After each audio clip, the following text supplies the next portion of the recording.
सुप्रभात बहनों, क्लास सप्तम। आजकल आपका भाषा में पाठ 8 शाम एक किसान चल रहा था। उसमें मैंने आपको कठिन शब्द और उसका भावार्थ बताया, प्रसंग सहित व्याख्या। आज आपको बताते हैं उस पाठ के प्रश्नोत्तर, जिसका पहला प्रश्न है, इस पाठ का पहला प्रश्न है, आप उस प्रश्न को ध्यान से पढ़ेंगे। इस कविता में शाम के दृश्य को किसान के रूप में दिखाया गया है। यह एक रूपक है। इसको बनाने के लिए अनेक रूपता को जोड़ी बनाई गई है। इन्हें उपमा कहते हैं। पहली एक रूपता आकाश और साफे में दिखाई देता है। कविता के आकाश, साफा और के आया है। इसी तरह तीसरी एक रूपता नदी और चादर में दिखाई गई है, मानो नदी चादर सी हो। अब आप दूसरी, चौथी और पांचवी एक रूपता को खोजकर लिखिए। तो इसका उत्तर आप लिखेंगी, पहले प्रश्न उतारेंगे, उसके बाद उत्तर में लिखेंगी दूसरी एक रूपता, उसमें डैश करके लिखेंगी सूरज की चिलम। ठीक हो गया। उसके नीचे लिखेंगी चौथी एक रूपता, फिर उसमें डैश करके लिखेंगी पलाश के जंगल की अंगीठी। फिर पांचवा एक रूपता लिखेंगी आप, पांचवी एक रूपता अंधकार भेड़ों के गलने सा। ठीक हो गया। अब है प्रश्न नंबर 2। इसी में प्रश्न नंबर 2 है, शाम का दृश्य अपने घर की छत या खिड़की से देखकर बताइए। क प्रश्न है, शाम कब से शुरू हुई? तो इसका उत्तर है शाम कब से शुरू हुई। इसका और ख खंड है, तब से लेकर सूरज डूबने में कितना समय लगा। तीसरा है, इस बीच आसमान में क्या क्या परिवर्तन हुआ है।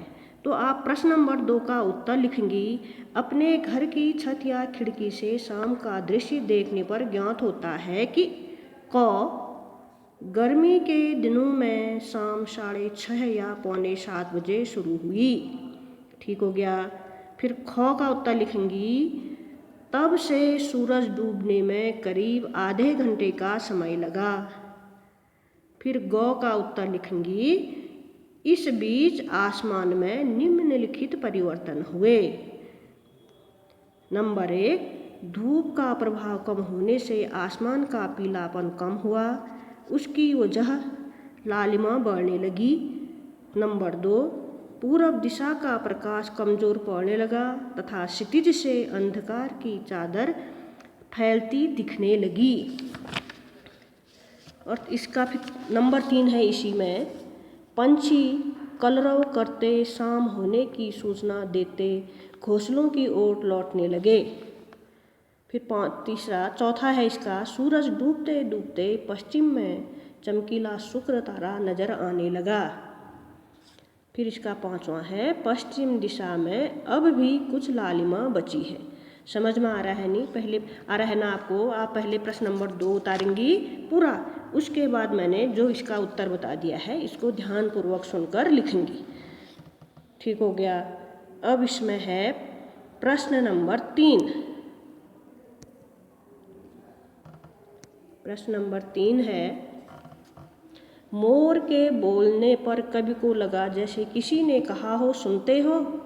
नीचे दिए गए पक्षियों की बोली सुनकर उन्हें भी एक या दो शब्दों में बांधिए। कबूतर, तोता, कौवा, चील, मैना, हंस, ये सब जो दे रखे हैं ये लिखने हैं। इसका उत्तर आपको लिखना है प्रश्न उतारने के बाद कबूतर।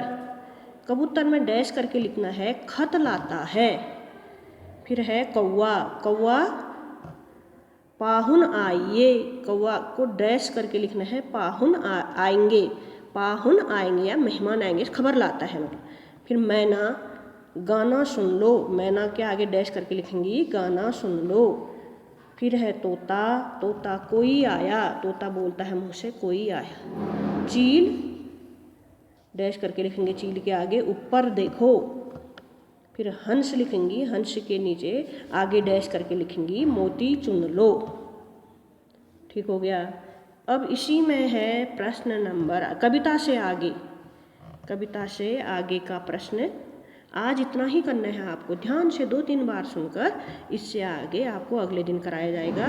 इसे ध्यान से सुनकर अपनी उत्तर पुस्तिका में लिखेंगी और साथ ही साथ आप याद भी करेंगी प्रतिदिन का किया हुआ कार्य।